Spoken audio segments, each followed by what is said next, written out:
Comment bien choisir sa banque?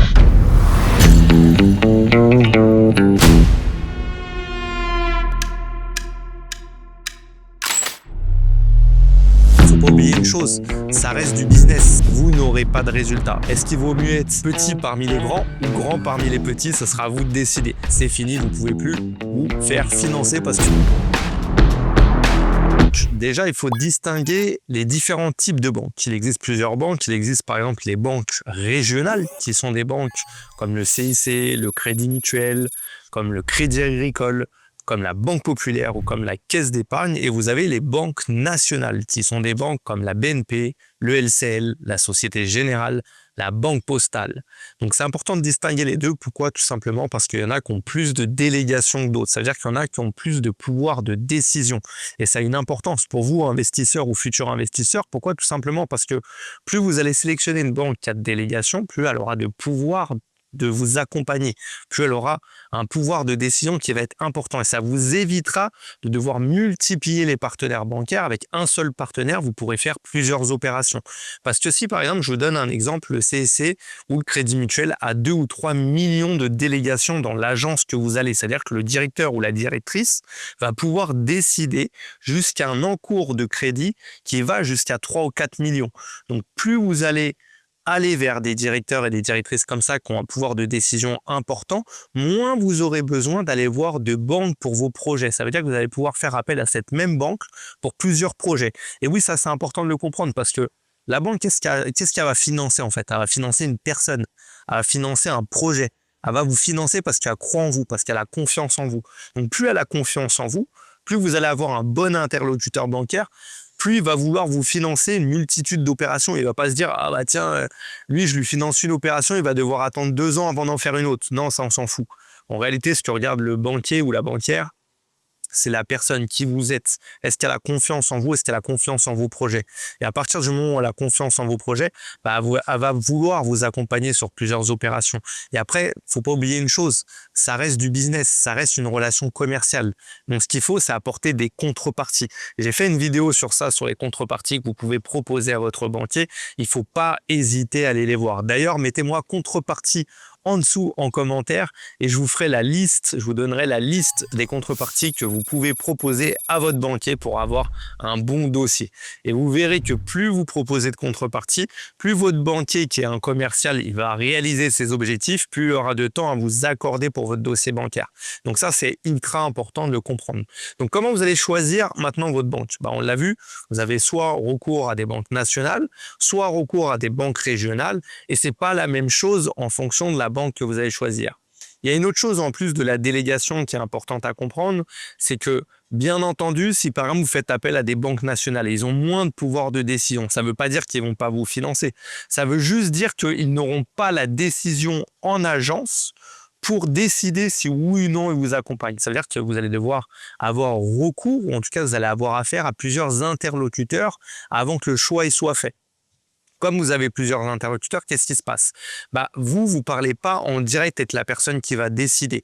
Donc, vous avez encore plus intérêt à bien présenter votre dossier et surtout avoir un bon dossier bancaire. Et nous, c'est ce qu'on fait pour tous les élèves qu'on accompagne, c'est qu'on leur fournit le dossier bancaire.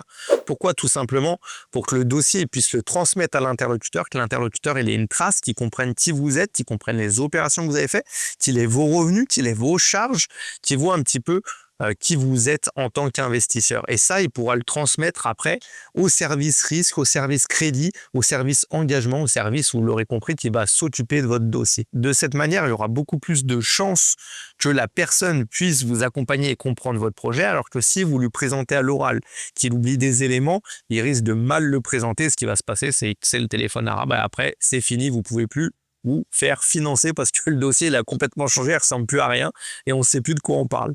Donc faites attention à ça, c'est important d'avoir un document de présentation, un dossier bancaire, pas un dossier trop long comme certains investisseurs vont faire, mais un dossier suffisamment clair et précis avec les informations dont a besoin le banquier pour lui mâcher le travail. Encore une fois, en 2025, plus vous allez lui mâcher le travail, plus vous avez de chances d'obtenir votre financement. Moins vous allez le faire, bah, plus vous exposez à avoir un refus de prêt. Donc faites très attention à ça, c'est ultra important d'être professionnel et du coup de vraiment bien faire les choses. Autre élément important, certaines personnes me disent: «Oui, mais Christophe, du coup, qu'est-ce que je dois choisir entre la banque régionale et la banque nationale?»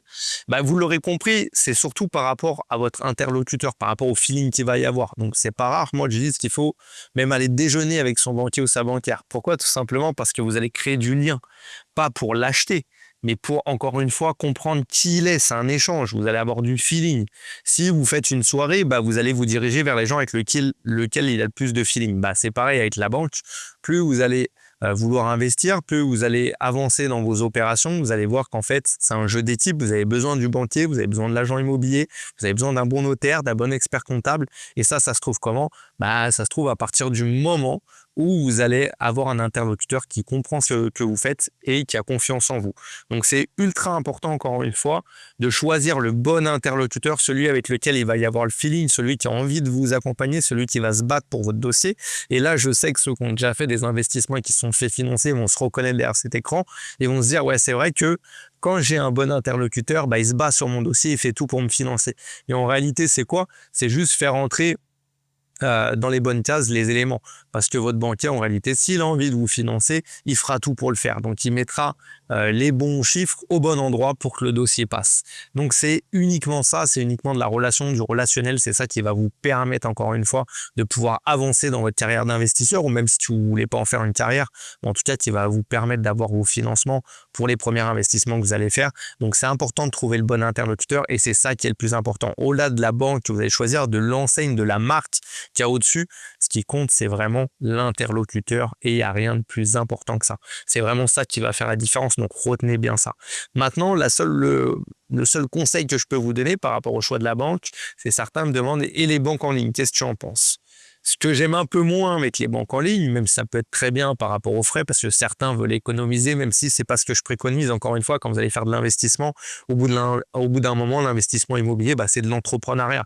Donc, si jamais vous ne vous comportez pas comme un entrepreneur et vous êtes là, vous êtes réticent à donner pour recevoir, encore une fois, si votre seul objectif, c'est de faire des économies, vous n'aurez pas de résultat. Donc, c'est important de comprendre que il faut donner. Donner, ça passe par quoi? Ça passe par avoir un compte packagé, ça passe par avoir une carte, ça passe par faire des assurances avec votre banquier, ça passe par faire des produits d'épargne et pas hésiter des fois à donner, même si ça coûte plus cher, par exemple un PEA.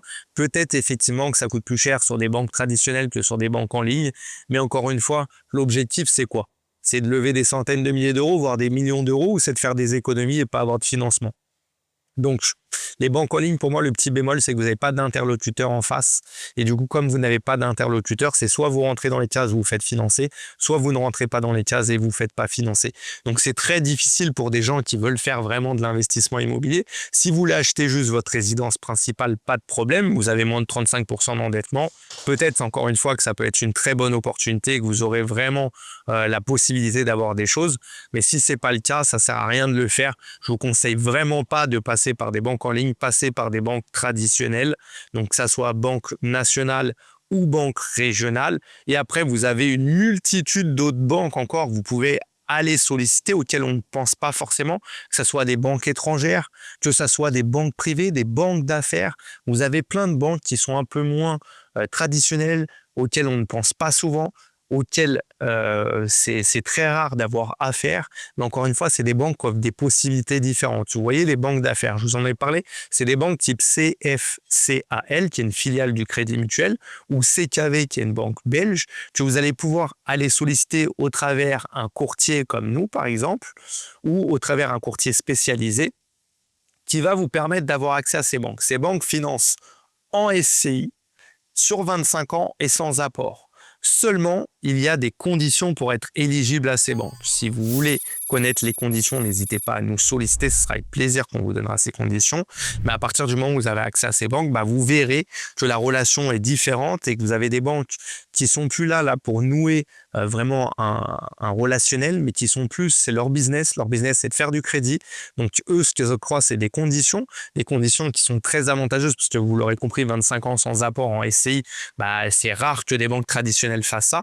Donc vous allez avoir vraiment un très gros avantage à passer par ces banques-là si vous êtes éligible à ces banques et si l'opération que vous faites est éligible. Donc ça, il faut le valider en amont pour pouvoir avoir recours à ces banques. Après, des banques privées, ça peut être aussi très intéressant pour des gens qui ont un niveau de patrimoine patrimoine un peu plus élevé, qui vont se positionner sur des opérations plus importantes. Pourquoi? Pas parce que c'est des banques privées, mais tout simplement parce qu'elles ont des pouvoirs de décision qui sont encore plus importants que des banques traditionnelles. Après, il faut vous poser la question, est-ce qu'il vaut mieux être petit parmi les grands ou grand parmi les petits? Ça sera à vous de décider. Mais encore une fois, vraiment, en fonction de ce que vous allez faire, en fonction de votre situation personnelle, en fonction de votre objectif, vous avez tout intérêt à passer par un type de banque plutôt que par un autre. Après, est-ce qu'il vaut mieux solliciter une banque qui est proche de chez soi ou une banque qui est loin de chez soi? Encore une fois, voilà, pendant longtemps, je parlais de possibilités que vous aviez, notamment de sélectionner, de choisir des banques qui sont proches de chez vous ou proches de l'investissement que vous faites. Aujourd'hui, j'ai un discours qui est totalement différent. Pourquoi? Parce que c'est pas rare de voir des élèves qui se font financer, par exemple dans le Nord, alors qu'ils habitent en région parisienne et qu'ils investissent dans le Sud. Pourquoi? Tout simplement parce que vous allez avoir des banques qui vont avoir besoin de faire du financement, qui vont avoir besoin de faire du crédit.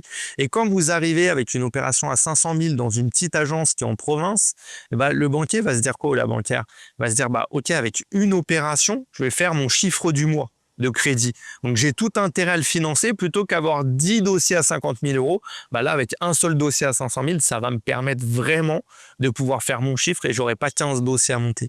Donc, vous voyez, il n'y a pas de vérité. Encore une fois, c'est aussi un ressenti, un relationnel. Si la personne que vous allez associer a la confiance en vous, je vais vous raconter une anecdote, celle d'un élève qui a fait justement ce genre d'opération où il investissait dans le Sud et qu'il était en région parisienne et que c'est une banque du Nord qui l'a financé. Pourquoi? Parce que le directeur, quand il est arrivé dans l'agence, il lui a expliqué son projet. Il lui a dit, écoute, quoi qu'il arrive, moi, je te finance. Arrête d'aller voir d'autres agences. Moi, quoi qu'il arrive, je vais te financer. J'ai confiance en ton projet. J'ai confiance en toi. Résultat des courses, il s'est fait financer 500 000 euros sur 25 ans, dont 2 ans de différé. Et aujourd'hui, il renouvelle l'opération avec ce même directeur. Pourquoi? Parce que le directeur lui fait confiance. Donc, vous avez tout intérêt à trouver la personne qui croit en vous et qui croit en votre projet. C'est comme ça que vous allez avoir du résultat. C'est comme ça que vous aurez votre financement. Donc, pensez bien, interlocuteur, interlocuteur, interlocuteur. La banque, ce n'est qu'une marque, ce n'est qu'une enseigne. En fonction des mois, les banques ont des politiques différentes. Ça veut dire que peut-être qu'aujourd'hui, au mois de juillet, votre dossier ne passe pas, mais peut-être qu'au mois de septembre, avec la même banque, avec le même interlocuteur, avec un montant même plus élevé, eh ben, vous obtiendrez quand même un accord de prêt. Et oui, ça dépend vraiment des mois. En fonction de chaque mois, les banques ont des politiques de financer, d'un peu moins financer, de fermer les vannes, ou de financer les gens en SC plutôt qu'en nom propre, ou vice-versa plutôt en nom propre qu'en SC. Donc ça dépend vraiment de l'interlocuteur que vous allez avoir et de la politique de la banque au moment où vous allez la solliciter. Il n'y a pas de mauvais dossier, il n'y a que des mauvaises périodes. Ce n'est qu'une question de période. Donc comprenez bien ça, c'est ultra important. J'espère que cette vidéo vous a plu. Si c'est le cas, n'hésitez pas à liker, à commenter et à partager la vidéo. Si vous avez des questions, n'hésitez pas à les poser. Je me ferai un plaisir d'y répondre et je vous dis à très vite. Ciao.